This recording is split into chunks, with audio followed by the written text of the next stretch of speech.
What is up, guys? You're listening to the MFCEO Project. I'm Andy. I'm your host, and I am the motherfucking CEO, bitches. As always, I'm joined by my co-host, Vaughn, the pastor of disaster. What's up, my man? Things are good. I got to go to the Lou, the other Lou, this weekend. Which Lou is that? Louisville. Oh, Louisville. Louisville. That's how you say it. I know that's how you say it. Those motherfuckers can't talk down there. Yeah. But it was good. It was a good weekend. Yeah? Got to drive by a big statue of Muhammad Ali. Yeah, that's cool. I forgot that's where he's from. Mm-hmm. Yeah. Yeah. It's interesting. Are you I know Sal's a baseball guy. Are you a baseball guy? Yeah, I like baseball. Louisville Slugger Museum. Pretty cool. Yeah, that's pretty cool. You ever been there? No. No, I haven't been there. But the concept is cool, yeah, that'd be cool, right? Yeah, like go look at a bunch of fucking baseball bats? Yeah. Well, I have to admit I didn't have a ton of respect for baseball players until I went there. And they have this little setup to where you can stand behind a fake home plate, and you can take a pitch, and it's just insane how fast those pitches are. It's amazing that anybody hits any pitch. I'm sure it's amazing to you. Well, it is. The athlete that you are. Yeah, well, that's true. I'm more of a, basketball guy. Yeah. Yeah. You look like a basketball guy. 5'2", fucking Hey, Steve white. Kerr didn't look like a basketball guy. And Yeah. when he was in college. Yeah, but he was like 6'7". Okay. You're like 5'7". Point where 5'10" and a half. Also, you guys know who else is in the room? MC Salmon. What up, what up? What's going on? Not much. It was actually warm enough to wear these salmon shorts today, but you didn't wear them. man. If you don't wear the salmon shorts, we can't have a good fucking show. I'm just in this, the skinny jean mode right now. I could tell. Fucking skinny jeans are appropriate for you. You like looking We'll at get my you some butt, fucking just rainbow admit it. stickers. So, guys, as you know, if this is your first time listening, welcome. This is the MFCEO podcast. We do curse. We do tell off-color jokes. We do offend people. But what we also do is tell the reality of entrepreneurship, core values, and values in society that will help you become successful no matter if you own your own company, no matter if you're an employee in a company, no matter if you're trying to, whatever your goal could be, we are going to talk about those principles. Today, we have something that is very special that we don't normally do. We have a guest. The guest that we have today is a very, very well-known social media influencer. If you're not following him, you need to be following him. Very successful, real entrepreneur, not one of these fake motherfuckers that sells info products on the internet and pretends to be some sort of fucking guru. We're talking about a guy who started a company, built the company, sold it for $50 million, and has done things in the real world, okay? Key point being real world, all right? And as you guys know, I don't bring guests on very often, but this is a great opportunity to connect with somebody, talk with somebody about what it takes to do real things in the real world. So I'm proud to have on my good buddy, Gerard Adams. What's up, my man? How you doing? It's good, Andy. Thanks for having me on, bro. Listen to that voice, man. He's got a voice for audio, doesn't he? Yeah, smooth. Yeah, he was saying he doesn't like the audio. His audio isn't his thing, but I think it might be a secret superpower. Yeah. See, I have a face for audio. Yeah, you sure do. Gerard and I and his crew and Emily went out last night, and we drank quite a few beers. I think you had what we have? We figured it's like 7? Or no, you guys have 14, so it was mostly 14. Yeah. I had 13 or 14 Stellas. Wow. Yeah. But who's counting, right? The only reason we counted was because we were talking at lunch how shitty we felt, but it was worth it. Where'd you take him? We went to Katie's Pizza and Pasta that's over a in great Rock place. Hill. Yeah. Great place. Yeah, you didn't get that invite, Vaughn? Yeah, I never get the invite. Yeah, well, I didn't get invited to your MFCEO meetup, so Well, that's true. yeah. I assumed to know. How the fuck are you going to have an MFCEO meetup Well, without for the one fucking thing, you were out of MFCEO? Who's in town, LA? and I also assumed to know on that one. Yeah. Yeah. So, Vaughn, I threw this on Vaughn at the last minute. I said, hey, we're going to do a podcast with my boy. He's in town. Let's talk about some things. I think this is a great opportunity to talk about real fundamental shit that it takes to be an entrepreneur. Gerard and I spoke most of the night last night about the difference between a plan and theory and actual application. Why don't you tell people a little bit about you and about what you've done and where you come from before we get into some of the conversation that that we're going to get into, and let people know where they can find you too. Yeah, thanks, Andy. I gotta admit, guys, pounding beers with Andy fucking Frisella was a highlight of so far 2017. So thank you, brother, for having me out here. Me, Alyssa, and I had a great time with you and Emily. But it was really cool to really dive in with you, because I feel there is a real problem in society right now, especially with the younger generation, of who they're looking at and getting guidance from.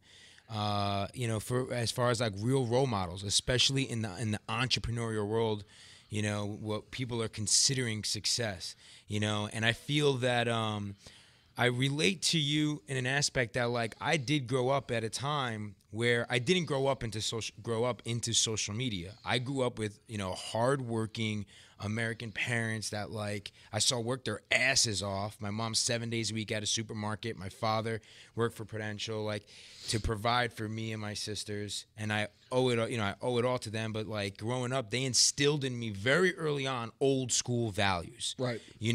Stuff that you talk about all the time, right? Work ethic. I saw it firsthand because of because of them. Right. Leadership skills at a very, very young age. My father pounded that in me, nonstop, to be a leader. No matter what, I don't give a shit what you do. You don't never be a follower. You stand up for what you believe in life, and you don't stand down to shit. And he taught me that. And he used to actually leave notes around my house. There were famous quotes of, like, Marcus Aurelius, John F. Kennedy, Martin Luther King, just like big leaders, and integrity, all these values that my parents instilled in me. So I'm blessed to have that kind of foundation. And I just grew up like a natural hustler, man. I used to, shovel down, if it snowed, I was getting the block to shovel all the block, all the houses, then it turned into, like, hustling, teas, car parts, fake IDs at one point, like doing whatever I could. Yeah. Right. When I was younger, and, I was just naturally, just like a hustler, you know what I mean? I think I just It's really, in your blood.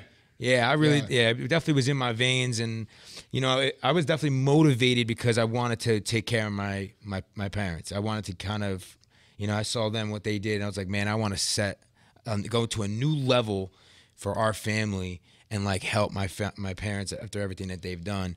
But I actually, I dropped out of college my first semester, even though my family really wanted me to go that, and they told me that was the way to, to make it. And now I know it's a little more, people are dropping out, and, just like now, it's the cool thing to be an entrepreneur. But back then, when I dropped out of college, it was like I was looked at as a loser, fucking failure, all that shit. Right. And it was real. Like, it really, really was real. Like, Right. even my family was disappointed. Like, Right. everybody was like, oh, we knew Gerard was going to be that fuck up. Yeah. We knew that, because I was the guy who wasn't the smartest kid. I'll never forget. Never. Like, all the kids that I was friends with were in, like, AT classes, what they used to call the, the higher classes. And, even in sports, I was extremely competitive, but I wasn't the tall, bigger dude, man. Right. But I was a leader. My father taught me to be a leader. Right. So no matter what, I was like, I loved pressure. I loved, I was always creative and trying to create my own opportunities. I didn't wait for nothing in life. I just was like, I was a person who just did it. And so when I dropped out of college, it was that pressure of, my family saying to me, look, you're on your own. You fuck up, you got to figure it out. And I think that kind of pressure early on in my life taught me that it's up to me and what I do. Right. Nobody is going to give it to me. No one is going to hand it to me. Back then there was no, I don't even, info products. I guess there were maybe Tony Robbins back then, I guess, was probably big. I didn't know who he was. Yeah. I didn't know who any of these, there was no one I really looked up to. The people I looked up to when I was younger was like, I guess maybe I was a basketball fan as well, Vaughn. Like, so it was like, Patrick Ewing, Michael Jordan, but I didn't look to books because I never read. I was like ADD kind of guy. Right. So, but I just had to figure it out, man. And I had to go through, a lot of people ask me now to come and talk about that Elite Daily Exit, but it took me 14 years of straight hustle, figuring it out, failing, getting back up, having some success, making millions, losing millions, getting back up, continuing, in that whole journey over 14 years, I learned, what it was, I feel what it was really like to truly be an entrepreneur, and I grew into the social media. I grew into all that stuff, but I never gave two shits about social media. In fact, just this week with my team, I took a step back and I've been analyzing what's going on with culture right now with social media, because it's like, it's driving me insane. Right. There's so much lost perception in society right now. Yeah. And social media is this unbelievable tool that we've been gifted with, this generation to use so that we can authentically connect. Yet we are now seeing more than ever it being used for the exact same fucked up reason why the media is today. Right. People using it to tell fake ass stories, have a perception, get the fame, sell people on bullshit. Yeah. And and there's becoming a lost perception. People are throwing the word entrepreneur on everything. Right. People are trying to, and I can go on and on and on about this. Right. But I'm taking a step back. I'm saying, again, like a leader, how do I make sure that I'm stepping up as a better leader for this generation? Because we need it. We need leaders more now than ever before. Like right now, authentic leaders that are going to share real fucking stories, real value of what it really truly takes to truly create your own, opportunities in life and what that means. Dude, do you think that, this is interesting, I was thinking about this while you were talking. Do you think that there is a lack of men and women that are successful between the ages of, let's say, 30 and 40, which would be where you and I are, that are taking the role of we're the leaders of the next generation? Do you think there's a lack of that? Absolutely. Yeah. Why do you think that is? It is huge. It is huge. I feel like when I feel like when we were younger, like teenage guys, there was a lot of men and women between the ages of 30 and 40 that I looked up to in business, right. That were willing to write a book or put out, some sort of information or this or that, like Tony Robbins wasn't the only guy. I was you're not a reader. I was a very voracious reader and consumer of content. So I know that there was a lot of people that were willing to step up. It seems like now, I feel like even though it's the obligation of people between that age to stand up and lead the next generation, the guys that are freaking 18 to 30, right? Yeah. And set an example. I feel like that example is not being set on the scale it should be. What do you think? I think you're 100% right. And, what's the reason why is because we've never had in the history, of, I guess you can say the United States, because I can't, the world it consumes media differently. But right now, there's a disruption with, the way that people connect through social media. It's, and it's because of disruption opens up opportunity. Now that opportunity and leveraging social media like technology can be used in two ways, for the good or the bad.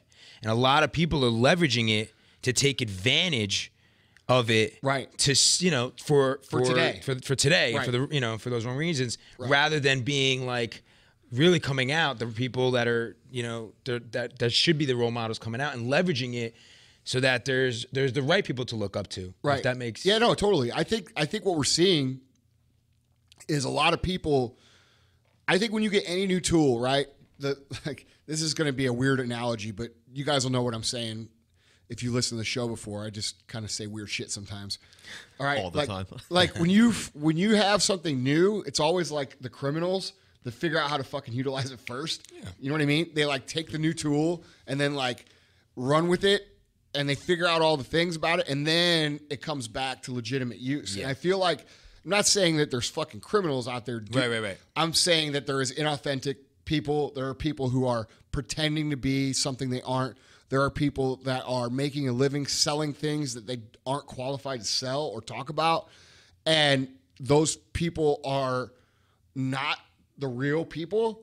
And I feel like those people figured out, because they're hustlers, right? Right, they're hustlers. How am I gonna make people to see that opportunity to take advantage? Yeah, exactly. And I feel like, the legitimate people, the people who are real entrepreneurs, guys that are really building things, they're busy building their things, right? So the social media is so new that the real entrepreneurs are kind of behind the quote unquote criminals, cartoon characters that we see on the fucking internet.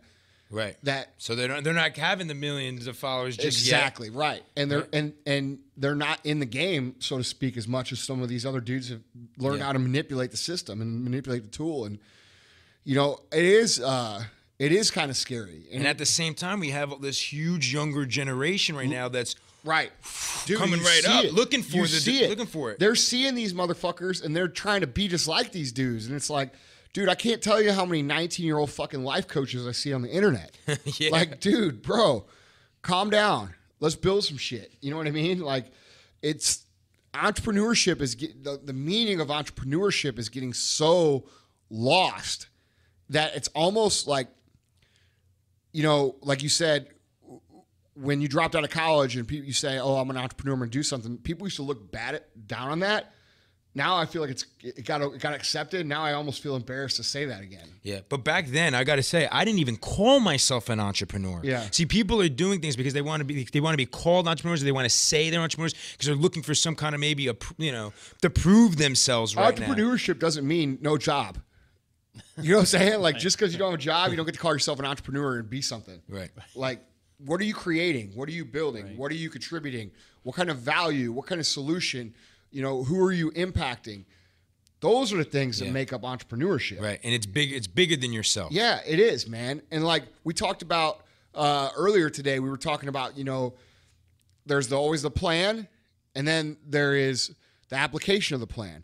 And those two things are completely different. And the problems that you have to bridge and overcome are really where entrepreneurship skills, come into play. And like, dude, all these dudes out there are selling these plans and these books and these courses and all this shit. And these kids think they're going to buy this fucking shit, go out, follow the 75 steps to this, and they're going to all of a sudden have this business, and they're not taught any of the skills that are necessary to actually execute the plan. So then they end up getting their asses fucking beat, and then they think, well, fuck, I'm stupid, or I don't have it, or I don't, and they never try anything again. Mm-hmm. You know what I mean? And it's a very weird, potentially damaging situation that is going on, and I feel like entrepreneurship as a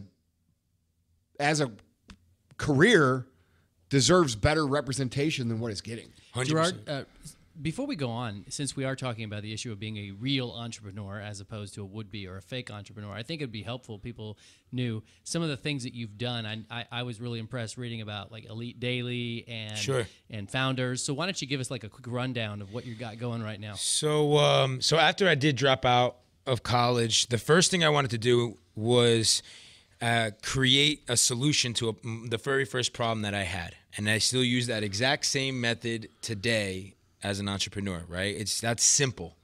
And the problem that I was facing when I was 19 years old is I wanted to learn what made companies great. I wanted to learn how to invest into good companies. At the time, I really was interested in the stock market. I wanted to understand it. So I would go online, I would look at these forums, and to learn from other people, but there was no sense of credibility on any of them. So I was like, well, I'm going to create my own community online, and I'm going to steal the same idea that Amazon or eBay has of, color coordinated like rating systems. So I would have 1 to 5 stars. Each member had a color coordinated between 1 to 5 star rating. So you can click on a member's name and know, okay, this guy's got 4.5 gold stars. That means he's ranked over 100 times. He's talking about why he likes Apple for these fundamental reasons. Now, this guy's somebody I should listen to. Right. And for me, I was just trying to create a platform so that I can find, I guess you would say, like online gurus or mentors to learn from. And I basically would stay up till fucking 3, 4 in the morning, literally scouring the web, going to every message board for different companies and saying, hey, come to StockSpot and talk about this on my platform. And little by little, I got it up to about 10,000 members, which back then was a lot. Yeah. And I had people communicating like crazy. And I started learning. Asking questions, learning how to read an income statement, learning how to balance sheet. I became a fundamentalist of public companies and started studying the market. And eventually a CEO calls me one day. He's like, I want to advertise on your site. And I was like, oh shit, I can make money doing this. And because at the end of the day, I wasn't doing it for that. I was doing it to kind of learn. Right. Bring value to this community together. And I was like, all right, this is great. And then he was like, how old are you? I'm like, oh, well, I'm 19. He's like, I have a company called M-Phase Technologies out of New Jersey. I want to meet you. Come here. I don't think that you understand the value of what you've created. So I met with this CEO, and he was like, I'm going to teach. I was kind of pioneering digital media at that time to tell stories. And for, the CEO was like, you can leverage this platform to be able to tell stories for companies that need exposure. And back then, what was called investor relations or public relations was done in a very traditional means. It was done with road shows, press releases, things like that. So he was like, I'm going to mentor you to teach you this business, and you help me from a digital media perspective. So he brought me on board. That year, I had helped the company I got them written up in all types of online publications, did video marketing for him, new website, started learning the social media aspect of it back then, and built him to have 18,000 shareholders, which is the largest shareholder base out of any small cap company at the time. Freaking things going crazy. And what the company had was they had a partnership with Lucent Bell Labs, which was then a renowned lab, and they created a nano battery. And, I loved it because I still to this day don't understand why we're charging our cell phones 2-3 times a day to keep up with battery technology. So after a year goes by, everything's going great. I tell the CEO, let's do our first ever live demonstration of the nano battery. He's like, you handle everything. So I got the room set. I got a huge venue in New York City at a steakhouse. I had like a really nice, open area. I invited investors, the media, got it packed to about 200 people. And, that day I'm in the bathroom, my cue cards, never did public speaking. No one's ever met me. I look like a baby. I look young as it is, no facial hair at that time. And the CEO was like, just be yourself. So I went out there, introduced myself. Hi, I'm Gerard Adams. This is why I believe in this company. I've been behind all of the website, which you've read, the releases, all these things. And then I introduced the CEO. The CEO comes up, and he's showing how the nano battery is not using any energy. And the product was an infinite shelf life battery. And it's until you turn the device on, that's when it would release energy. So they went to prove that concept in front of everybody's waiting. It's not showing no energy is being used.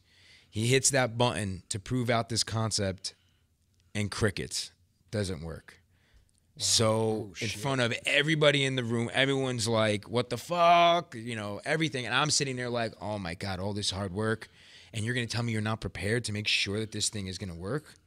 So I thought my career was over. This was my first experience with failure. And I never forget, a couple guys came up to me in that room, was like, hey kid, I'm surprised you got me in the room. Here's my card, call me. So when I left, I was like, you know what? I can learn something from this. Fuck it. There's got to be other companies out there that would love to use my expertise. Right. So I decided to build my first company, which was a digital media marketing agency for telling stories for small cap companies. And I'll never forget, I would print out at home in my parents' basement, I would print out every public company that I found that I thought, met these characteristics, these fundamentals, had a good story. And I would literally fax the CEO, call the CEO, mail him a letter, email him, everything to give me a shot. Give me a shot to help me tell your story. And I finally got one company to give me a shot, $750 for a monthly retainer. And I just fucking worked my ass off to overperform for this company. Because I knew if I did a good job for him, this one client, then it would spread. Mm-hmm. And so you didn't just create a logo and then, sell it for $50 million? No. This is even pre-Elite Daily. And that one client overperformed. He introduces me to another guy. That one client turned into 3 clients. I go from $750 to $1,500, $1,500 to $3,000, all the way up until I was getting 6 figures. So wait. My mind is blown here. Mm-hmm. You mean to tell me that you put in the extra work before you were actually getting paid for it? Exactly. No way. That's amazing. You don't say. Yeah. Still, and that's people don't get it. I mean, that's what you got to do. You know what I mean? Still to today, it's like it's not brain science. You can go read all the books in the world. You can go and get all these info products, man. It's pretty simple. Yeah.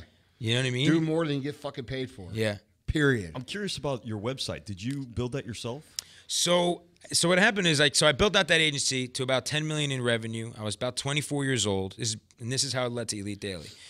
I started investing into the market. I started traveling and making documentaries on companies that were building that I believed in, and primarily into like gold miners and stuff like that, because I saw we had this national debt problem, inflation. So I was like, I kind of took the Warren Buffett model. I would invest in these companies, tell a bit of documentary on them. In gold mining. In gold mining. I used to invest in a gold mining company. Yeah, so I did really well. I had like some 7-figure trades, and then finally I was up $20 million in the market on a company, mid-20s. At 24.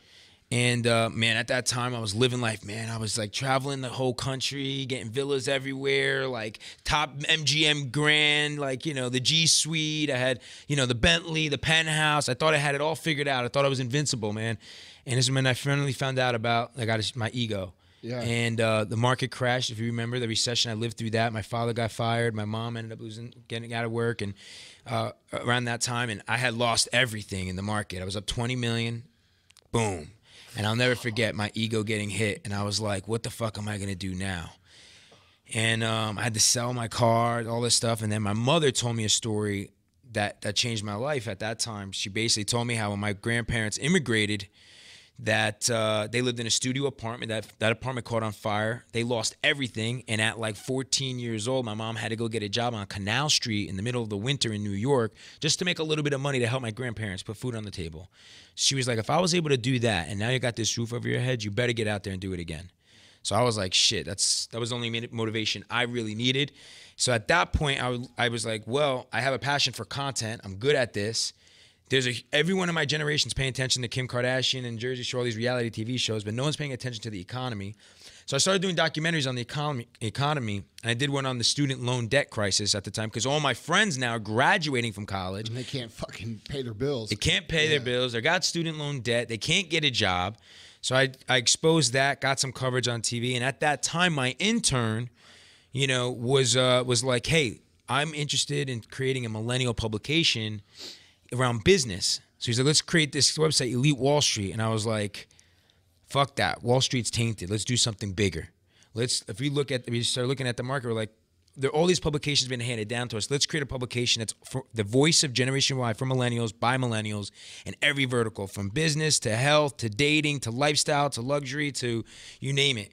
And then that's when we bought Elite Daily for $9.99 in GoDaddy in my apartment. 3 of us. They were 19. I was mentoring them. I was in my mid-20s. I told David, you're going to be the CEO. I'm going to be the president. Start mentoring David. And we weren't journalists. People fucking said, who are these guys? You don't have a degree in journalism, but all this shit. BuzzFeeds of the world. We're raising hundreds of millions of dollars. We were bootstrapped, but we didn't care, man. We were doing it it was bigger than anything else. We were doing it because we wanted to show that that millennials should have a voice. That all these publications that were being handed down to us telling all this shit, but nobody was being authentic. Right. So we decided that would be us, and we figured out a way to go across the nation to all these universities and get these ambassadors, which then led to writers that got us 2,000 contributing writers around the country, and that's how we were able to keep up and scale to 80 to 100 articles per day. And then eventually, obviously, went from 3 of us in an apartment to 200 employees. Culture that was ride or die. They would sleep, shit in this blood, sweat, and tears into this brand. Everybody understood the purpose of Elite Daily. It was bigger than like the publication, right? It was like making a name, like showing that this was the voice of Generation Y. If you wanted to tell your story and you're a millennial, you do it through Elite Daily. And we were able to build that to 80 million unique visitors. And then 2015, we got John Steinberg to join our board because we saw he left BuzzFeed, and he made an acquisition offer when he joined the Daily Mail, and we sold the company in 2015. And then right after that moment, people are asking me to go speak about this Elite Daily. They didn't see all those years prior to get to that. And then I started seeing again what's going on with the millennial generation, and I started looking into I'm never at this point in time, right? 2015, this point in time, I don't even have a fucking Facebook. I've never had MySpace.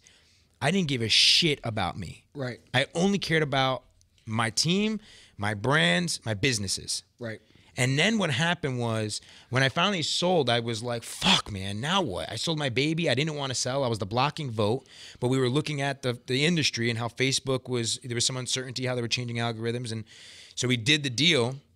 And then afterwards, I took a look back. Now I'm looking at social media, like looking at like who are the leaders that are millennials out there sharing stories as real entrepreneurs, and all I see are these guys that are putting, you know, showing all the fancy fucking cars and fucking selling people on fucking books. Yeah. And not actually real fucking entrepreneurs building shit. So I'm like, not even their shit. So I'm like, fuck, I have to step up. I can't let this happen. Right. And then I got invited to a Tony Robbins event.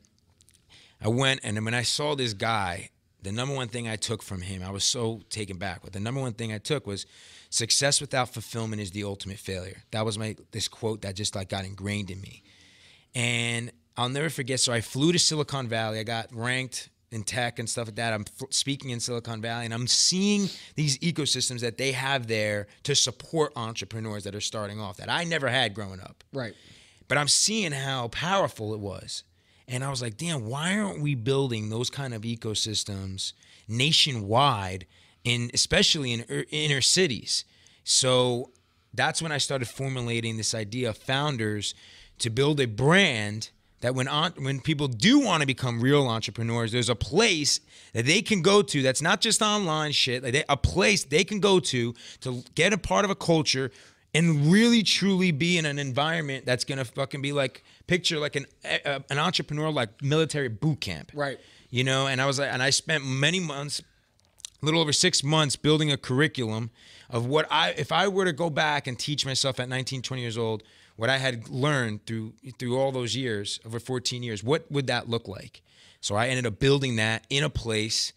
You know, I built a building, developed a building with 25 units, apartments, where there would be a live, work, play kind of aspect to it. This district in Newark, where my grandparents were from, and I've been building this thing out, man. Like just building out this accelerator, you know, building out a whole district in Newark, and then looking to master that process, and then go and partner with leaders across the nation in their respective communities and bring founders, you know, nationwide. Yeah, replicate it out. Yeah. If you guys want to follow founders on Instagram, it's at FOWNDERS. Just thought I'd throw that out there for you. Yeah, I got the word own in the middle of it, because what we do is we teach people to own it. You know, own who the fuck you are, own what you've gone through in your life, own it. Whatever it is, own it. So like, dude, that's actually a good segue into, you know, when we were talking earlier about, you know, what it takes to be successful and be a real entrepreneur, and you just said own it. And we talked about how many people want to be an entrepreneur, and they instead of like becoming an entrepreneur, they become what they think an entrepreneur should be. Yeah. And ruin the authenticity of themselves, which is actually their greatest competitive advantage if they ever ask themselves the hard questions. What would you say to entrepreneurs, young entrepreneurs who are struggling to figure out what their voice is and how they want to be heard and how they want to brand themselves in regards to owning it? Stop following. Look, I get it. There's all these people out there that you can keep scrolling and scrolling and scrolling and scrolling, analyzing what everybody else is doing. And there's got to come to a point where you look yourself in the mirror, you stop fucking scrolling, dig down deep inside of yourself.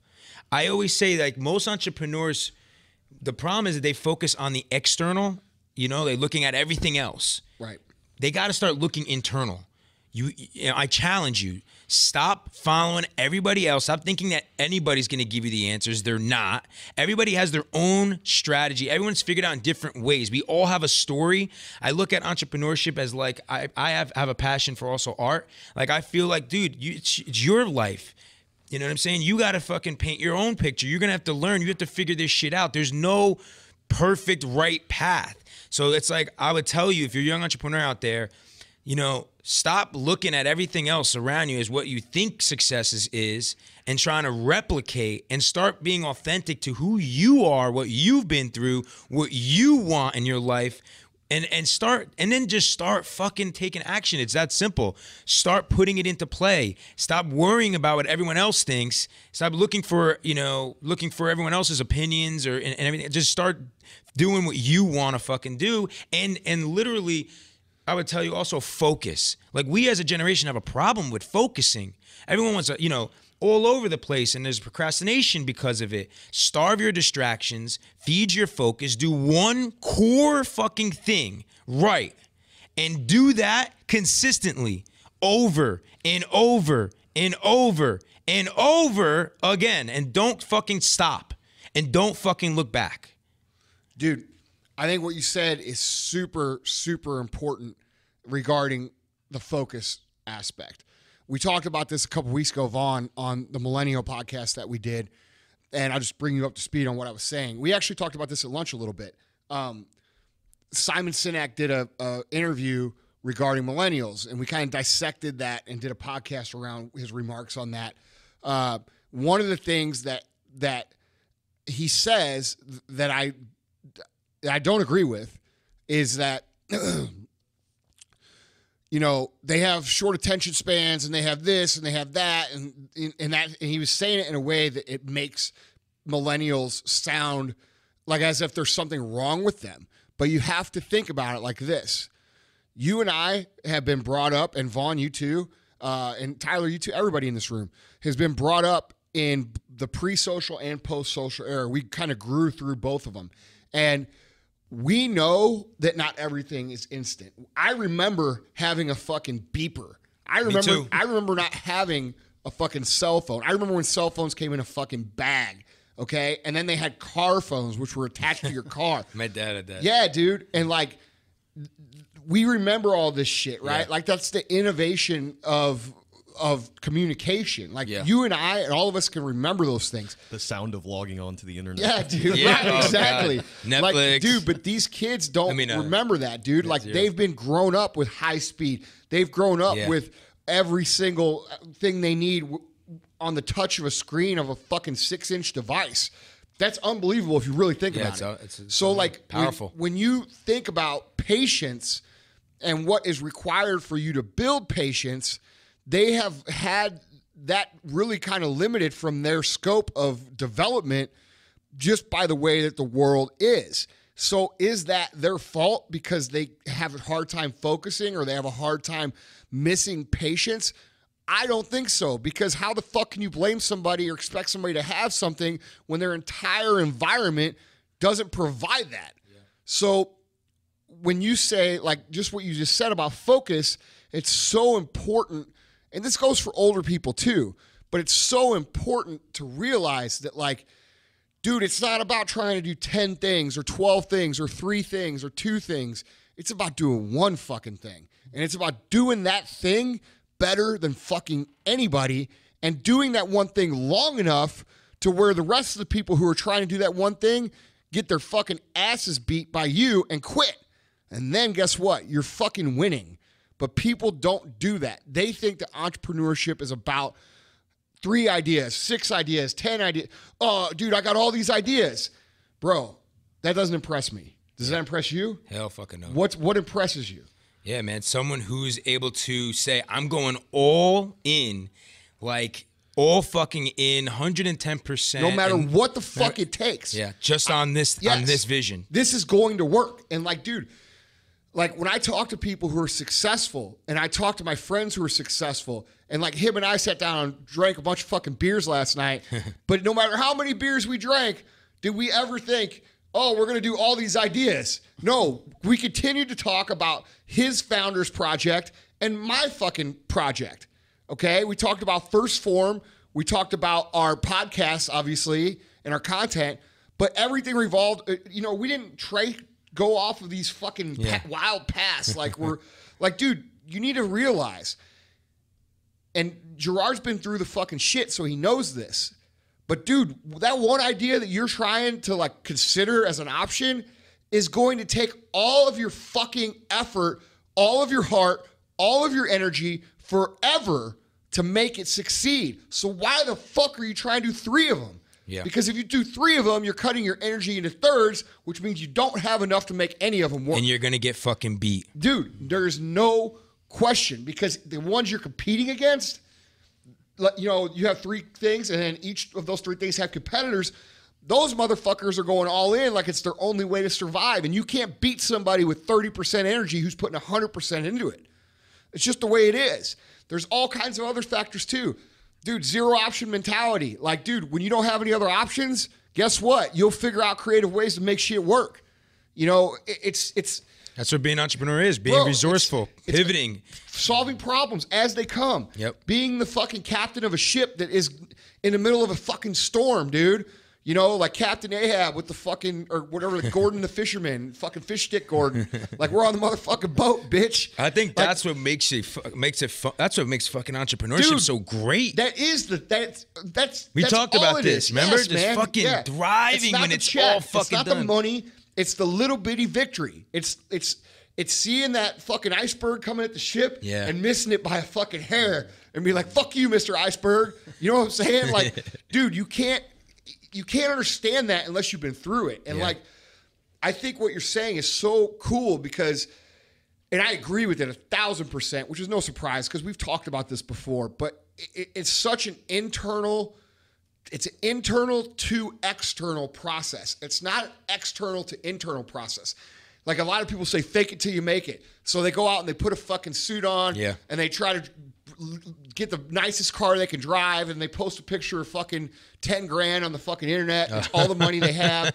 And it's like, dude, that's not what this is about, dude. It's not about what you wear, what you drive, or how much cash you fucking show. It's about who you are on the inside, letting that develop and become something that resonates and using that to connect people in a way that somehow is going to create revenue streams for you and other people around you. Yeah. I mean, we talked about it too. It's like money doesn't lead, it follows, man. And you focus on... Dude, say that again. Money never leads, it follows. And explain that because that needs to be... Yeah, I mean, it's impact over money. You know what I'm saying? It's, for me, it's like, it's legacy. It's like, So, like, dude, when people hear that, though, like when people hear, like, a kid who's 22 years old who wants to fucking be rolling around, balling. Yeah. You know, he wants to be like you were when you were fucking 24. Yeah. Killing it. Like, when they hear that term legacy or they hear that term impact, like, dude, dig into that because these kids need to know what that means. I know exactly what you mean. But these kids, they that shit goes like this, dude. In one ear, out the other ear, and then they want to say, well, when are we going to talk about the money? Yeah. So let's dig into that, man. You know, for me, it's like how I look at it is like, for instance, with founders, right? You know, for me, it's like a legacy play, but let's go into it as from a business perspective for a second. What I do is right now, what I'm focusing on is 2027. You know, people are talking about New Year's resolutions, 2017. I'm thinking about 2027. I'm talking about 10 years. So when you get that focus, where's that idea? What is that vision? You need to be a visionary. Where do you want your business to be in 10 years? And then you need to reverse engineer that back all the way down to the exact values you stand for and implementing and executing on a daily basis for the next 10 fucking years. And every business that I've ever built, I don't even take a salary. I eat shit. It's completely everybody else around me in the business first. The people that I'm serving. Okay, so for founders, it's the entrepreneurs, right? The communities that I'm in, right? The city that I'm in, which is Newark right now, and all it is how to make sure that I could bring very best value to those entrepreneurs, to that community that I'm in with founders every single day and continue. And look, it's a process. So I'm consistent. The curriculum that I built for my first cohort of entrepreneurs to the curriculum I'm now going to launch in February 20th for the next 12 weeks is different. It is improved. I have new mentors coming in. And this cohort, Andy fucking Frisella is going to be coming and speaking. Like, there's new people like I want that will come in and speak. Each time it gets better and better and better and better and better. And you continue to add and you continue to fucking execute. Bring better people. Sacrifice for your team. Make sure everybody understands the values that you're all standing for because it's bigger than any one of us. And it doesn't matter if you're the person that's, you know, doing whatever. You could be the janitor to the fucking motherfucking CEO. Everyone lives and breathes those values. How are we going to bring that value to impact whoever it is we're serving? And you do that consistently, and you will probably start to see the real tangible results in 3 years. That's from my experience. About 5 years, you start to really see how you can scale to a much bigger company. And then you know what? And for founders, our goal is we want to impact 1 billion lives. You know, I'm aiming 10 years. Well, who knows? Maybe it's 12. Maybe it's 17 like you, Andy. Right. Maybe it's fucking 30. I don't give a fuck until that happens. But, you know, you need to have that vision, you know, 10 years out. What does this company look like? Where is it? And then it's just, you know, impacting, reverse engineering that through impact on us every single day. Every choice you make in your business is around those values, is around making that impact. And that's it. You do not waver around that, regardless of whatever the fuck money or whatever. You know, it doesn't matter. So I think an interesting thing here, which people need to pay attention to, is that, look, at no point in time did he say we're trying to make X amount of money. At no point in time did he say we're going to make 1 billion. He said we're going to impact 1 billion lives. All right. And when we talk about impact, we talk about legacy, and we talk about all these things that you people who are listening put like arbitrary value into when you think and hear, and you kind of ignore those terms. You have to realize that things like impact, things like solution, which are the words that he used, okay? Those, when he says the money follows, he means that the money follows the impact, the money follows the solution, the money follows the help, the money follows the quality of whatever product you have. The money always follows. It's not in front, it's back. And so when we're talking about being impactful or building a legacy, realize that we're doing so with the understanding that if we do those things, we are 1,000,000% certain that the money will take care of itself. 100%. So you kids listening and you adults listening, you know, who are confused as to why you have a hard time finding yourself in an abundance of money, I'm going to tell you why. Because that's not success. Well, not only that, you're thinking about the fucking money. Like, dude, you're at fucking work. I don't care what job you're at. You're at work thinking about, you know, if you're a salesman, you're thinking about how much you sold. If you're working in a warehouse, you're thinking about how much you make an hour. If you own a business, you're thinking about your numbers for the week. Look, think about these things instead. Yeah. Think about, how much solution did I provide for my people? How much extra how far over the top did I go for them? How much of an impact did I make for them? How much easier did I make my boss's job? How much easier did I make my manager's job? How you're transforming the lives of everybody that touches your brand. Yeah, and your brand, which is you. Yeah. You know, and you guys have to stop thinking about the fucking scoreboard and start thinking about the quality of the product that you're putting out. And that product could very easily be yourself. You know, we get so many people, and like, dude, I'm guilty of it too, right? I show my fucking Lambos, I show my fucking Rolls, I show when I fly around private. Yeah. You know, I floss a little bit on the internet because, you know what? I fucking earned it and I like it. And, you know, if you don't like it, I don't give a fuck. But here's the thing. 17 fucking years. Not 2 years. Not fucking 12 months. I was living in my mom's basement and all of a sudden I'm a millionaire. 17 fucking years. Okay? So when you see the shit that I post, that's not some rented shit. That's not some fake shit. That's my daily shit. Yo, also, we talked about it. Maybe, Andy, you should talk about it a little bit, right? But it's more about, it's not about even those things. Like, those are things you love, but people look at it because it's a material thing. But we talked about this yesterday. It's the feeling of accomplishment that you're treating yourself, you know, that has more meaning than the actual car itself, watch itself. Because I went through that when I bought my first Ferrari. Right. You know, when I bought my first Ferrari and I went in there, yeah. You know, they thought I was a drug dealer. Yeah. And they were like, fuck this kid. Yeah. And I was like, and I should have fucking said, fuck you, and walked out. But I was like, I'm here to buy a fucking Ferrari. Yeah. And you're either selling to me right now or I'm never coming back. And they were like, well, you know, remember, I had to, one of my good friends' fathers said, if you buy a Ferrari, finance it. Because what happens is Ferrari's always updating new cars and it's like a club. Right. And he's like, you got to join the Ferrari club. It's like getting accepted into that club. And then you continue to always update your Ferraris. Or if you're blessed, you can collect them, right? So I was like, all right, I'm going to do that. So I got my first, I went there and he was like, well, the finance department's closed. So I was like, well, I'm here to buy a fucking Ferrari. So he's like, the only way that you're buying a Ferrari, kid, is if you fucking pay for the car all up front. And he thought like that was not happening. Yeah. So I was like, I'm buying this fucking Ferrari.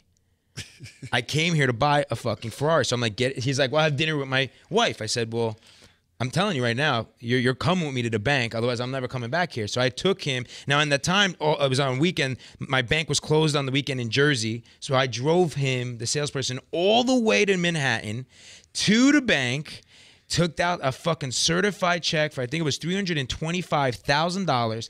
It was the best fucking feeling in the world. And he looked at me and said, no, in all the years I've been selling fucking cars, no one has ever fucking taken me all the way to fucking a bank in Manhattan to do some shit like this. You're fucking nuts.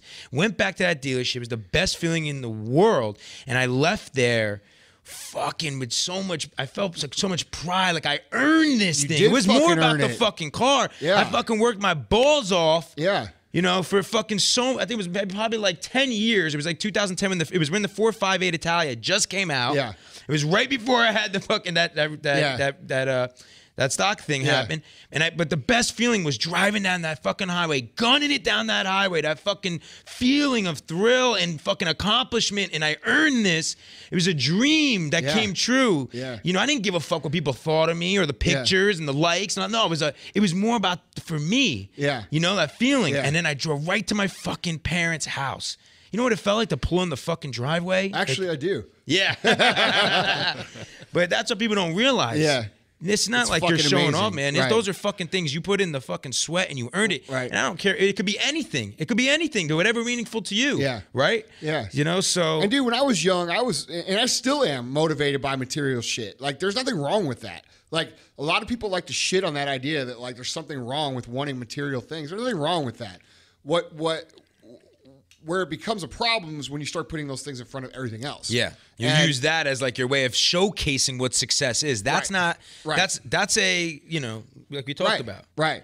You know, I find that, you know, the older I get, the more I start realizing that, you know, I really don't give a fuck about that shit. Like, I like it, but like, it's not like it was when I first started getting into it, you know? It's like you get used to everything a little bit. You know what I mean? Except for that new Ford GT that's coming, bro. Sick. Yeah, that one's gonna feel good. Don't tell the color on the show. I won't. It's top secret. Oh, You're the only person I've told the color to. Wait till you guys fucking see this car. I've never seen anything like it in my entire life, and I'm a car guy. Would you lie to me when I fucking asked? I didn't. No one knows the color. He's the only one. Oh, that's bullshit. Yeah. I got that one. I got that one. Yeah. I got to ask questions. Sure. So you've been talking a lot about. It's been bothering you over there, hasn't it? No. You're like he's fucking twitching. Well, no. I think this is a huge question, and you've been talking a lot about providing value. Andy, you talked about leaving legacy. You know, I've heard a lot of people say that money doesn't change you; it just brings out the kind of person you are. What's clear to me is that prior to getting money, both of you guys were quality human beings.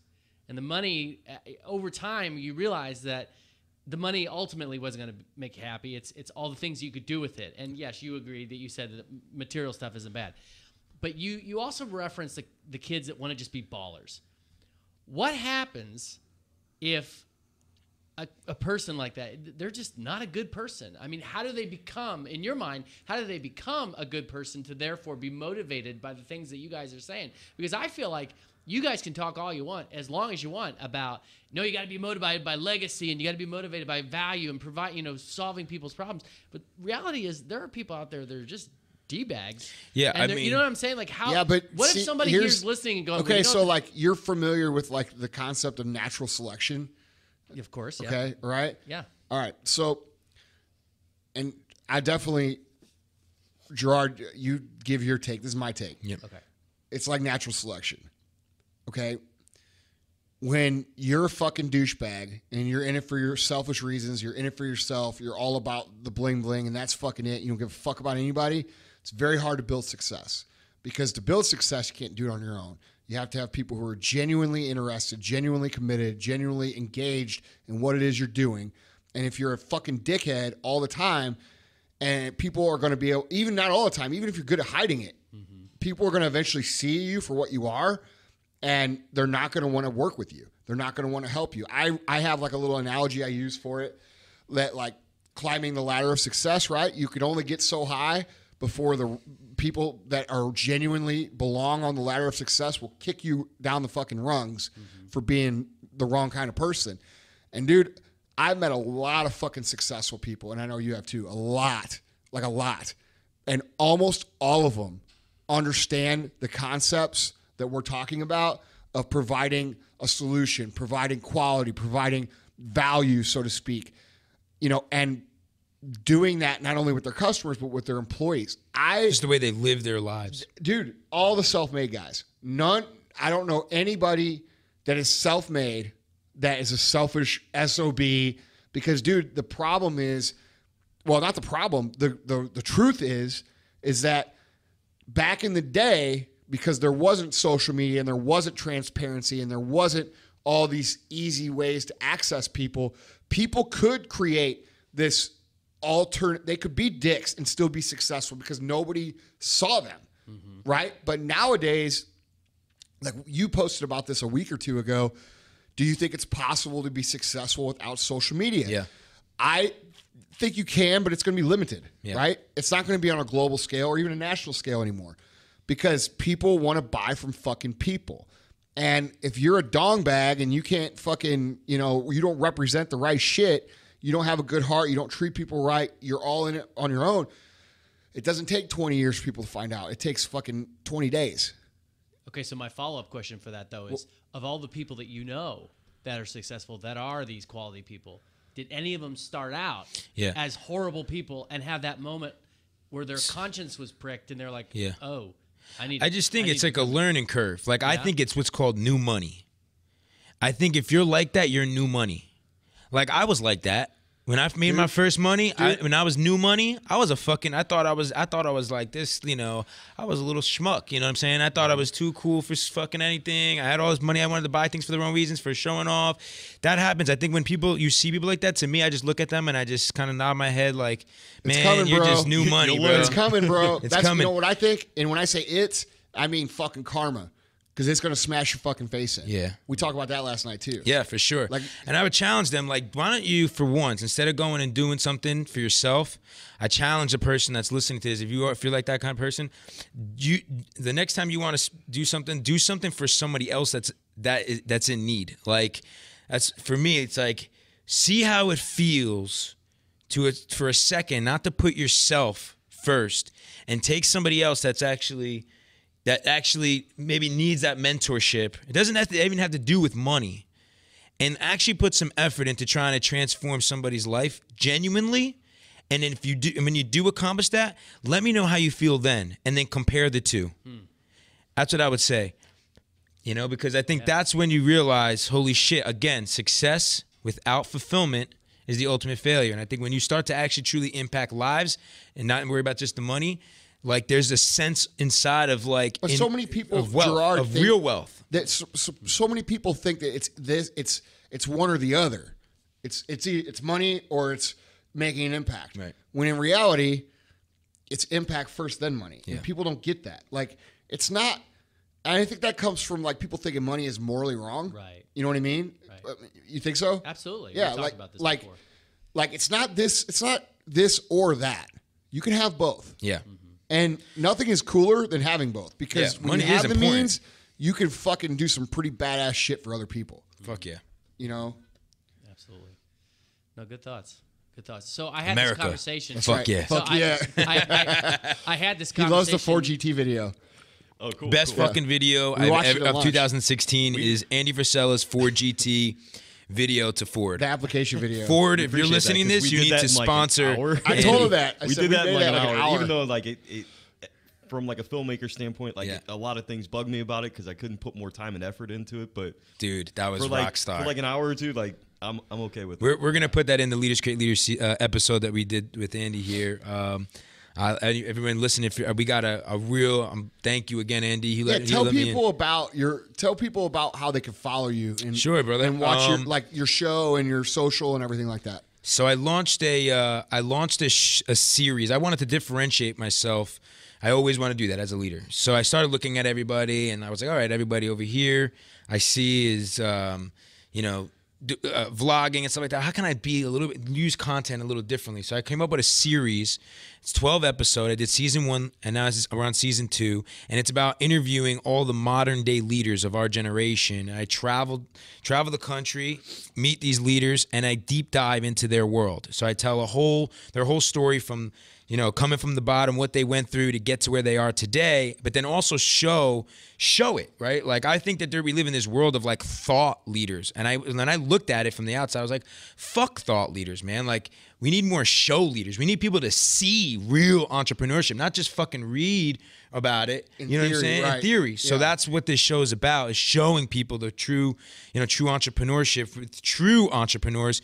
So Andy is in this season. It'll be coming out shortly. You can follow me on Instagram at Gerard Adams. And then the show goes on my YouTube channel, Gerard Adams TV. That's awesome, man. Nice. Yeah, we did a really cool show today. That's awesome. If I don't say so myself. Yeah. So 2 days ago, I had a conversation with somebody in a coffee shop, and I started telling them kind of about what I was doing with Andy and everything. And I was telling them about Andy's emphasis on hard work, execution, that sort of thing. And they got kind of a smirk on their face, and they're like, well, yeah, I mean, you got to give people hope. And I was like, well, what do you mean by that? And he said, I would almost guarantee that Andy Frisella is way, way smarter than everybody else. But in order to give people hope that they can do what he did, he just says stuff like, oh, work hard, be all in, have a lot of, work ethic, that kind of thing. Wait, so Gerard, what? No, listen. So Gerard, my question is this. Can you honestly say you're not smarter than everybody else? Because that's what this guy was saying. I don't understand what the fuck he was saying. What he was saying was that people like you guys who are successful are actually a whole lot smarter than anybody else. No, but what you tell people is just work hard. There's no secret. Have a strong work ethic and be all in, and you too can be successful. In other words, if people knew how really smart both of you guys were.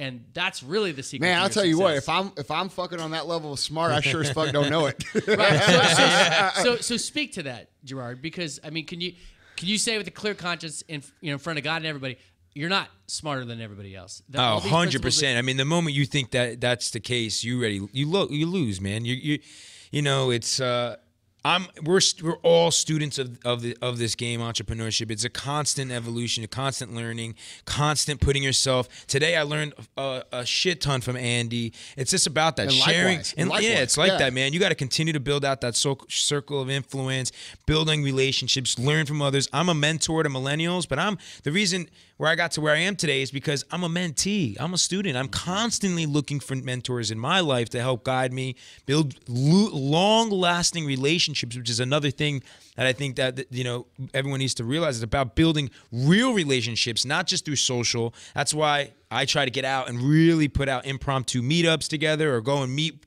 like with Andy and real entrepreneurs.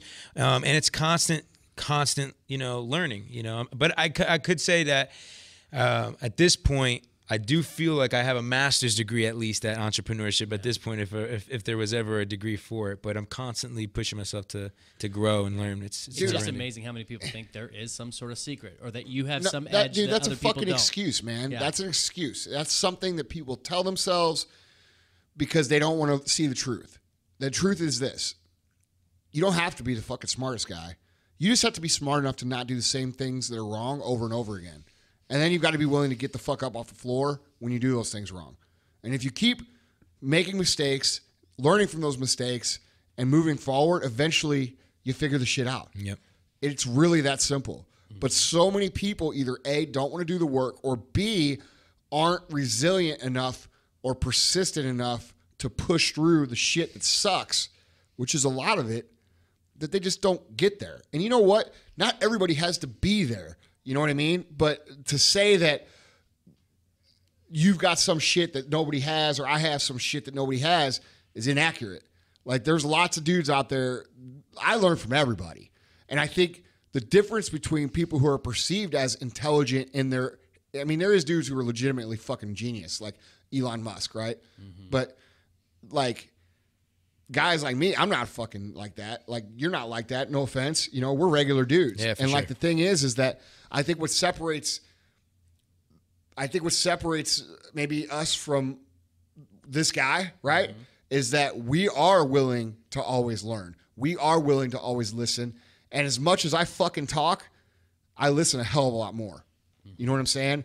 So it's being a conscious, engaged student, like Gerard said, all the time. And figuring out, you know, what works, what doesn't work. How can I learn from his mistakes? How can I learn from her mistakes? How can I avoid those mistakes? And it is about being savvy to a point. You know what I mean? Like, there's some smoothness that you need to have. But that all comes along. You develop that. Yeah. I didn't have that shit when I started. No. But, dude, now I'm constantly looking at what everybody else does. And I'm like, I make notes. I'm like, I probably shouldn't fucking do that. Yeah. You know, or like, you know what I'm saying? Like, this guy fucking loses his whole company. I probably shouldn't have done what he did. Yeah. You know, I've been trying to avoid that. Like, it's got, like, to me, Yeah. it's not, I don't know, man. Like, I know, like, That's how you build your discipline. bro, I know, like, I'm on the other end of the spectrum, right? Like, I'm not at the end. I'm somewhere Yeah. in the middle, though. Yeah. Right? And, like, to somebody who's listening from the beginning of the spectrum and they're just trying to get started, they're listening like, oh, bullshit, you've got all these skills. I have experience. Yeah. That's it. You know, and you have experience. And as we gain experience from actually doing real shit in the real world, we learn things. You learn new skills. You learn how to operate. Yeah. It's like wisdom. Dude, it's it. And it's just you know, it's no different than when you touch the hot stove when you're fucking 2 years old. You don't touch the motherfucker again. You know what I mean? Like, And one thing I would say too is that, like, it's entrepreneurship, you know, from, you know, all around is about testing. It's about trying. It's like, you know, you got to constantly do that. You know, if you want to be an entrepreneur, you got to get burned. You got to do, you know what I mean? If you haven't I always say, if you're not making mistakes, you're not moving forward. no. You gotta fucking make mistakes. You gotta get out and try and experiment and do and again and again and again. And some things will work, and you double down and you act quick and you double down and you keep pushing forward. Some things don't work, and you just say fuck it. You move on, try something new, keep going. Now that's a good point to bring up too. Now, dude, a lot of people, when the things don't work, instead of being able to say fuck it and move on, they get hung up on those things. Yeah, you gotta know when to. Dude, you got to have a short memory, man. And that's for good or bad things. Like, dude, don't toot your horn. Like, we just did a toot your horn fucking episode. Like, nobody's going to talk about you unless you talk about yourself. That's true. But don't toot your horn for too long because, dude, you know, you got to keep your eye on the fucking ball. And don't just like, don't brag about yourself or think you're the shit for too long when you do good stuff. Yeah. Same when you do bad stuff. Yeah. Let it go. You know, dude, I could not literally list the amount of mistakes that I've made and how much money neither. I've lost. Me too. Like, me too. Millions. Dude, millions and millions of dollars. Millions and millions of dollars for me off as well. of just being stupid. Yeah. Like doing dumb shit. Dumb shit. Yeah. And like, people don't see that though. Yeah. Right? Yeah. Like, I'm not on the internet being like, guys, be dumb as fuck and lose millions of dollars. I mean, it's about the war, right? Like, I haven't lost $20 million at once, but I bet I've lost that cumulative over a bunch of dumb fucking shit. You know? And like, dude, but that's the cost of the education. Like you said, you had the master's degree, you know, and that costs money. Yeah. It costs time. It costs experience. Just like, you're just not paying it back on a back end loan. You're paying it as you go. Yeah. You know? I'm just curious, Andy, was most of your money lost out of ignorance or impatience? Impatience for sure. Yeah, for sure. For sure. I could see that. Yeah. Like, it's a good mix of both. It's kind of like peanut butter and jelly. You know what I'm saying? like, dude, that's probably, now that I would say patience probably because my hardest lessons were because I was impatient and I wanted shit now. And I saw opportunities. I thought I could make money quick. That's the same with me. Yeah. And then they never work ever. Never. I've never had one work. Nope. Never have I had one thing work where I thought, like, oh, dude, this is going to work. It's going to make it quick. And I start doing the fucking, you know, the entrepreneur math. You know what I'm talking about? Like, you get your calculator out. You're like, 12 dudes times 2,000 times 50,000 times this, you know? And then you're like, that's $50 million in 1 month. Yeah. You're like, you know what I'm talking about? Yeah. Anytime I've ever done that shit, I fucking lost. Like, I've lost. Like, I think it comes down to people. I'm not going to pretend I've never done that.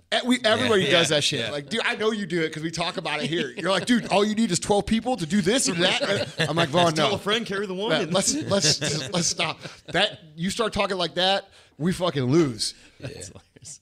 But dude, you know, it's just I think to wrap this all up, we could talk about this for hours and hours and hours, but what would you say, what do you say to the millennial, not just millennials, to any entrepreneur or wannabe entrepreneur?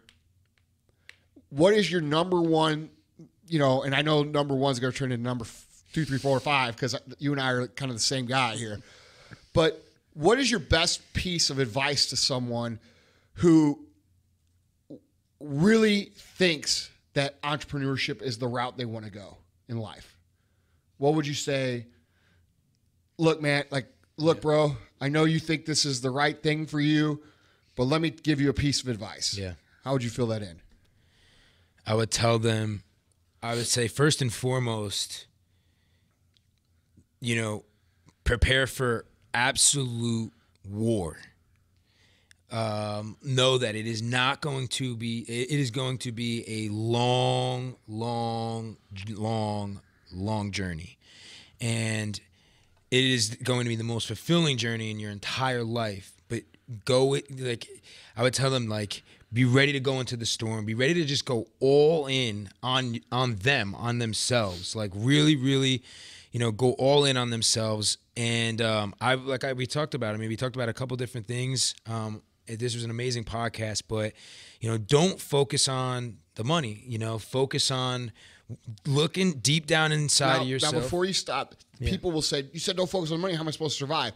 Look, obviously you got to fucking survive. Yeah. All right. So take care of survival, but then after that, don't. Look, as entrepreneurship is definitely business, right? So you have to be smart, and you definitely have to getting into the business. You do need to think about, your strategy, your business model, and all these things. But if I were to give you the one main piece of advice, is that what makes an entrepreneur great is not how good you are at accounting. It's not how good you are at writing the best business plan. It's not how good you are at, calling yourself a CEO. It's how good you are at being a fucking badass leader.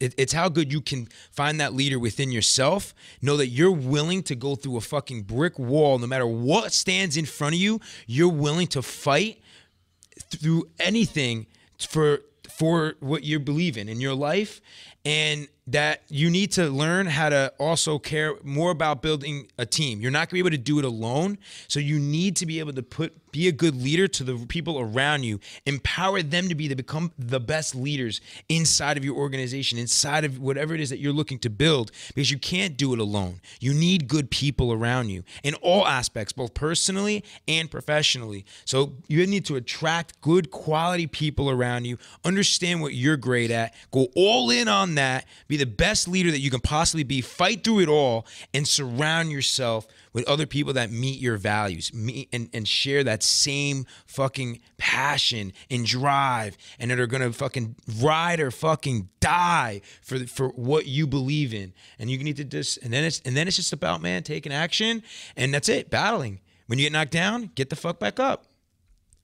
I think that's great advice, man. I think the last sentence was the best advice. Dude, just be prepared to get the shit knocked out of you, and when it happens, know that there's nothing wrong with you. That's part of the deal, and get back up. It really doesn't get any more simple than that. And I feel like people want to create problems. They want to create and make it harder than what it should be in their mind. So that way, when they fail or when they quit, it's justified. The reality of success is that it, like your friend at the coffee shop, doesn't know what the fuck he's talking about. Because I know the path I've been on, and you know the path that you've been on, and nobody knows your path but you. You could tell it all day long, but nobody was there on the fucking nights where you wanted to fucking kill yourself, or the nights where you wanted to fucking give up, or all the bad news you've had, all the bad relationships you've had, all the tough decisions and sacrifices. Nobody knows that shit. So it's real easy from the outside to point at anybody and say they have something special, when in reality, probably the biggest thing they have is the ability to just keep fucking moving. It's not about their brains or their smarts or their parents or this or that or any other thing. Really, it's about their fucking grit. It's about their ability to fucking persevere. It's about their ability to move forward while getting punched in the fucking face 4 days out of the 7 for the rest of your life. Yeah. And that's what entrepreneurship is. So like when I hear people say, oh, I want to be an entrepreneur, not everybody's cut to be an entrepreneur. Yeah. Can people be successful and make some money? Sure. Can people run some ads on Facebook and sell some fucking products? Sure. But very, very, very few people have the grit to truly pursue that path long term. Yeah. So while not everybody listening may be a true entrepreneur, you could still take the entrepreneurial values and lessons and skills and ideals to benefit you in your career path, mainly being focused on the quality of your product. When I say product, I mean whether you're solving a problem, providing a service, making other people's job easier, your product is you. And if you focus on the quality of your product, you will not have to worry about the scoreboard. And it's going to take time. It's not going to happen. People don't notice you because you swept the floor extra good one fucking time. How about this? How about try it for a year? How about try, doing the extra shit for a year straight and see where it takes your life? Thinking like an entrepreneur doesn't mean you have to be an entrepreneur. But thinking like one is a pretty good fucking idea. Yeah, 100%. And that's why we're teaching entrepreneurship to the local middle school in Newark to kids, because no matter what, those are skills that you need to carry That's right. throughout your whole entire life, no matter right. what. How many people, you have an awesome team of people. Mm-hmm. Not every single person that works for you is an entrepreneur. Right. They're pieces of the puzzle that are extremely, extremely, extremely valuable. Yeah. And getting them to think on their own autonomously, to act and find solutions and think like an entrepreneur on their feet makes them fucking valuable. So like, dude, if you're listening to this and you're not the guy, you're not the CEO, don't feel like this doesn't apply to you, because it does. Like, these same principles apply to every single fucking person listening. Every single person, no matter if your job is literally to cook the fucking French fries, cook the best motherfucking French fries that people have ever tasted in their fucking mouth. And you know what? One day you're going to get recognized for it, and you're going to get an opportunity for it. Life is not that hard, man. People just make it hard. Yeah. They try to make it like Vaughn's buddy at the coffee shop. They try to make this ulterior path that is more complicated than what it really needs to be. It's the shit our dads taught us. Like, dude, work hard. Do the best you can. And document it authentically. Don't try to be someone you're not. Yeah, from the inside out. Yeah.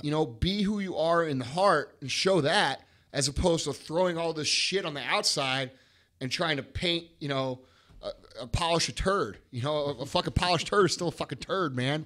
You know what I'm saying? Yeah. Like, dude, it doesn't matter what car you drive, what watch you wear, what this, that, this. No one fucking cares. What people are attracted to is authenticity, the reality, the journey, the struggle, the true stories. Yeah. Not the fucking glory, man. Everybody's telling the glory story. Yeah. Tell the fucking hard story. Yeah. And trust me, we need more of that. We need more leaders Let's out there. talk about that. I was going to wrap this up, but I want to talk about that because, dude, you are very, very smart and intelligent about personal branding. Yeah. Let's talk about that for a second, because we just talked about this on my podcast. Fuck, it's unbelievable how powerful. Since I started about 18 months ago, because I really genuinely thought, we really need better role models, mentors out there that are real entrepreneurs. But holy shit, the power of what I call social currency. I had trademarked this term because I'm like, this is a real tool, what I call social currency. I've been able to, it has opened up unbelievable things. Leaders create leaders, for instance, right? Got me to meet you, Andy. Right. I build relationships with some of the greatest real entrepreneurs because of my social currency now. Right. And things have opened up. Like, I couldn't even tell you. Shit, it's helped me build even my business. Like, I think that when you build, a lot of people are building social currency for the wrong reasons, for the fame, to be cool, to be liked, whatever the fuck the case is. For me, it's for making impact, making real relationships, being human, and like for something bigger than me, which is founders. And it's allowed me to get aspiring entrepreneurs from 13 countries. This last cohort, we had over 400 people trying to get into this last cohort. It's helped my business thrive, and I think it's extremely powerful. I mean, I've been able to go across I have been able to, travel with the social currency, speak in different places because of it, and meet great, amazing people. And I have been able to leverage that to impact more people. So, I think it's important. I just think you got to leverage it for the right reasons, not for, you can't do, again, you need to not just use it for something selfish. See how you can build that social currency to build a real community, or real business or brand, something that's bigger than you, and leverage it so that it's another tool to communicate and impact. And that's what I've been working on. And I've been basically using the same strategy that I've used for all of my brands that I've built, with content. And I just started implementing that strategy on my own personal brand. And it's been one of the most powerful things I've done for building relationships and now building, founders and allowing it to be, impactful. Yeah. I mean, it's a real thing, man. A lot of people turn their nose up at social media and they think, especially like guys who have been successful before social media, dude, you've heard this before too, I'm sure. Like dudes who have been ultra successful and then they don't take their social seriously. Yeah. They're like, oh, I don't fucking need that. Well, you know what? You may not have needed it 10 years ago when you were fucking doing your work that has made you the money you make now.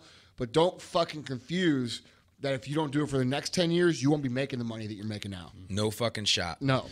People are now you as an individual, you are the media platform. Trust me, take it from someone who's built a real, publication. People don't want to read the news. Like, the news is filled with fucking shit. People don't even want to watch the news anymore. People want to get, they want to get the information from people. They're building, it's amazing. The influence, peer to peer. I mean, think about your community right now listening to this. You know what I'm saying? How powerful has it been for you, Andy, with MFCEO? It's exponentially powerful, period. I mean, it's opened up doors for me that I wouldn't have even thought were like even open. It's crazy. It's even hard to put in. It's unbelievable. It's totally life-changing shit. And for your business too, not even just for your relationships. We're fucking in LA.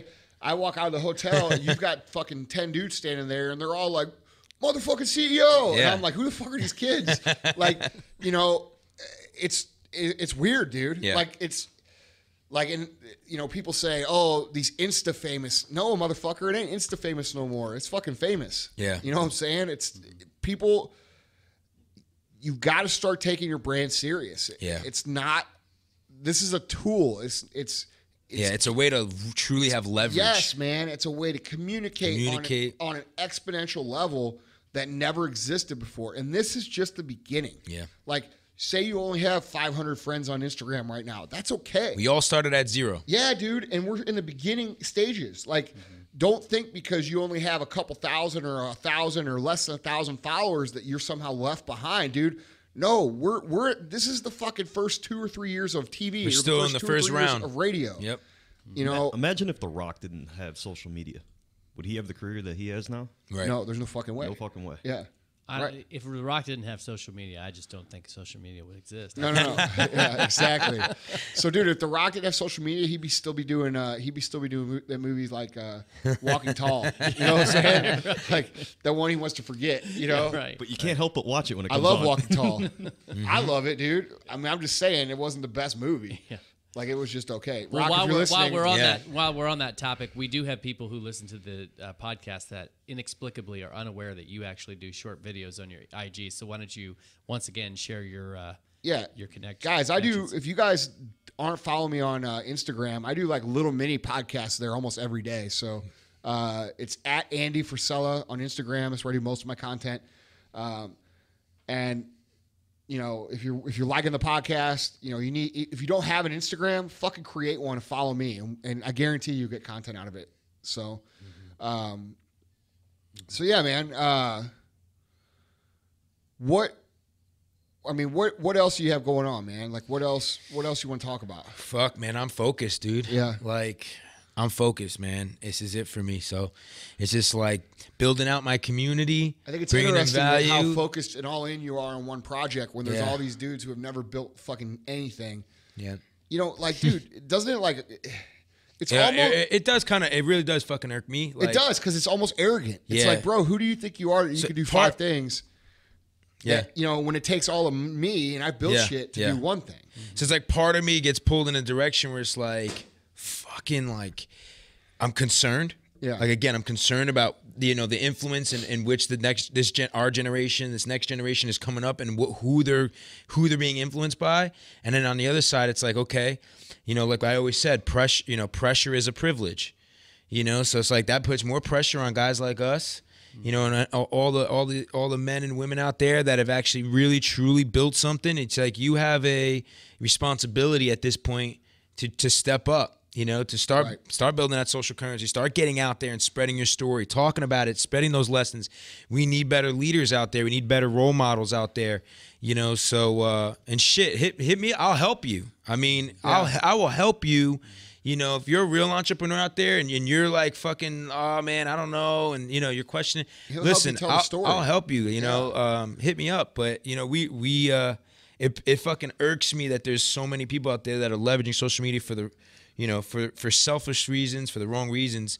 But at the same time, it's like it's opportunity, and it's a privilege that we have the opportunity to go out there and actually represent what real entrepreneurship, what real, if you want to call it success, what that really means. Everything from the way you live your life. I mean, shit, I get asked a lot about my relationship, being still, a young hustler out there and having an amazing girlfriend who, supports me, and what's that like to have a real relationship.